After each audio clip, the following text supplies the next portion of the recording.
Good morning, Bulldog Nation. I'm here in the PHS Fieldhouse and weight room with head coach Seth Parker. We're going to talk about the week that was, the week that will be, and maybe some things on down the line. The term moral victory gets tossed around a lot. I'm not a fan.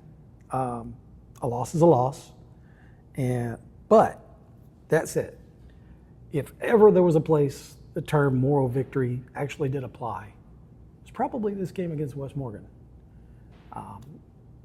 Team fought as hard as you could ever ask a team to fight. Mm-hmm. What do you think?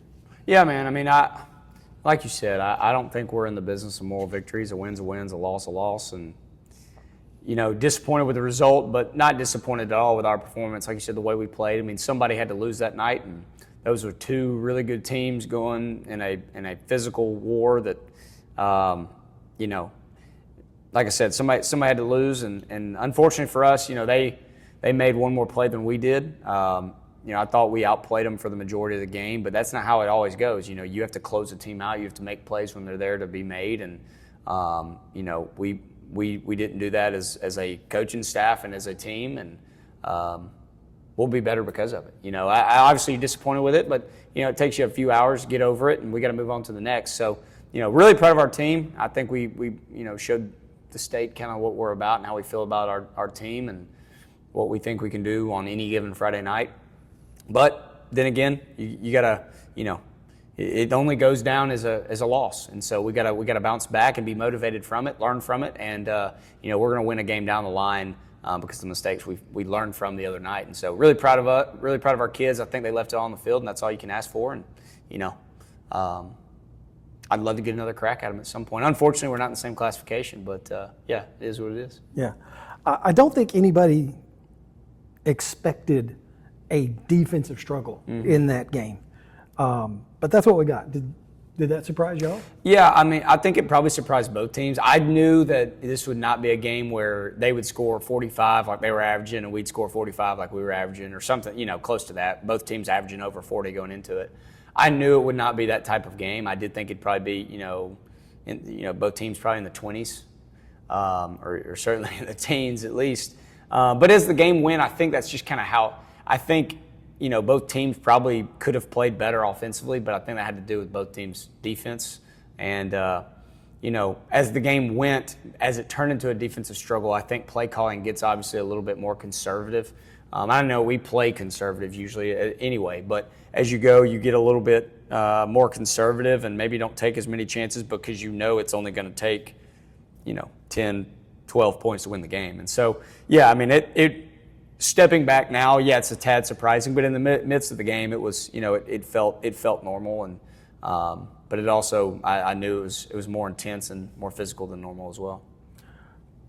What players or position group were the unsung heroes of that night? It's a good question. I'm gonna shout out somebody that does not get much love but is in nearly every single play and does a great job at his role, and that's Houston Witten playing on the defensive line. He's a gap filler and does a great job of opening up gaps for our linebackers to run through and for other defensive linemen to be successful. I think Cole Oliver has had an outstanding year so far. Outstanding. And I think a lot of that has to do with the job that Houston's doing on the interior as well. Jay Patel I thought played really well. And him and Kobe Kukuk both, I thought, did a really good job at the end and gave us a chance to win. And, Jay playing a little bit through what was a little bit of a pulled hammy last week, and that's why he wasn't punting like he normally does. But his hamstring was giving a little bit of a problem. And so for him to play through that, those guys on the defensive line, I'm really proud of them. Obviously, Cole Oliver is a man among boys, and, I've been so proud of that kid. But our defensive line, I thought, set the tone last week. And we allowed for some young linebackers that had not had as much experience in game because we were down a couple guys to able to go in and give us a chance to win and be successful, and obviously played outstandingly out in defense. And I think that started with our defensive front. And so guys like Houston Witten, Jay Patel, Kobe Kukuk, and obviously Cole Oliver played their tails off, and we need it again this week. Yeah, for being down Raymer and with Bronson going down earlier in the game, And Chase Couture being gone. He was out of town and had a family deal, and we missed him too. So, yeah. But it was definitely being down those essentially starting players, you had next man up, and they did admirably. They did great. Just for Bulldog Nation's peace of mind and for their knowledge, some who haven't heard, what's the latest update on Cole Thorne? Yeah, the last I've heard is that they expect him to make a full recovery. I think he's doing well. I think he's exceeded their expectations. And as far as the timetable goes, and I think I heard from one of our players that's pretty close to him and his family yesterday that he was able to get up and walk. I think I saw that on Facebook too. And last time I talked to Coach Phillips, which was a couple days ago, he said he's doing much better, and they're really, really thrilled with how it's going. But it's obviously a horrifying event, and I'm just thankful to the Lord that everything's good with Cole. And I think it just says a lot about him and his family, how many people have reached out. Of course, you're going to do that for any kid, but the amount of stories I've heard about Cole and things I've heard about him, he's obviously an outstanding young man and an outstanding football player, but an even better kid, and same to his family. So we wish him nothing but the best, and obviously, I'm very appreciative of all the prayers and thoughts that our community and so many communities around our state have done, man. It was incredible to see people, everybody thinks football is the be-all, end-all, man. It's just so much bigger than that. And I know Coach Phillips was very complimentary of our players, many of them went up to the hospital afterwards, after the game on Friday. And so, again, it's just bigger than football, man, and everybody knows that. This game is awesome. We love it, and everybody's passionate about it. But at the end of the day, it's about the kids, the experience they get, and obviously their safety and well-being. And so, scary moment that, we hope none of us ever experience again. But thankfully, Cole's I think he's doing really well, and they expect to make a full recovery. That's awesome. Thank you for all your prayers and thoughts for Cole. And I know his family appreciates it. The coaches appreciate it. Thank you, Bulldog Nation. Back into region play again this week. Making the trip up to East Limestone. Similar situation. Their team is in a similar situation. Second-year head coach this year. A lot of talented, good athletes on the team. How's game prep gone so far? Yeah, it's going good, man. I think, obviously after a tough loss, you want to see your kids bounce back real quick and kind of just flush it. And I think our kids did, man. It was good for us as coaches to see them come in and be so level-headed and excited about the new week. And that's a message we spread last week, all throughout the week, was regardless of this game, we obviously knew there's a lot of people watching and a lot of talk about it. Regardless of the game, win or lose, guys, we got to move on. We win that game, you ain't the Super Bowl champs, right? You won a game, it means nothing for your future. And it's the same message. If you lose the game, it means nothing for your future, right? And so but we say that every week. I mean, that has nothing to do with us, Morgan. That is our goal every week. We're trying to go 1-0, and last week means nothing this week. Yesterday means nothing today. Last rep means nothing for this rep. And that's kind of our motto. We talk about it all the time. And so I think it was really easy for our kids to just on to the next. And I think we've had a great week of practice. I think we're focused. I also think we are very hungry because we have had some success earlier this year, and then you get that taken from you. I think our kids are starting to get addicted to winning a little bit and doing what it takes to get there. And hopefully we can do what we need to do today and tomorrow to get ready for Friday and get back in the win column. I look forward to it. Shifting gears one more time. Last year you had JT Miller on the team. Who on this year's team is your JT Miller? Who is your comic relief? Oh, man. I don't know. There's nobody on the team like JT Miller. I mean, he's 1 in a million. And the world is thankful for that. Yeah, that's right. That's right, man. I would love to have him back. He's a good football player and a good dude. I loved him. And I've been at some games, and luckily we've been able to see him a little bit. Yeah, I love that guy. But, I'd say this year, comedy-wise, man, we got plenty of guys that are funny. I mean, these guys, they keep it light. Jack Eubanks is pretty funny. I mean, Jack Eubanks is pretty funny. And he doesn't, I don't think he's always trying to be funny, but he's a character. He's funny.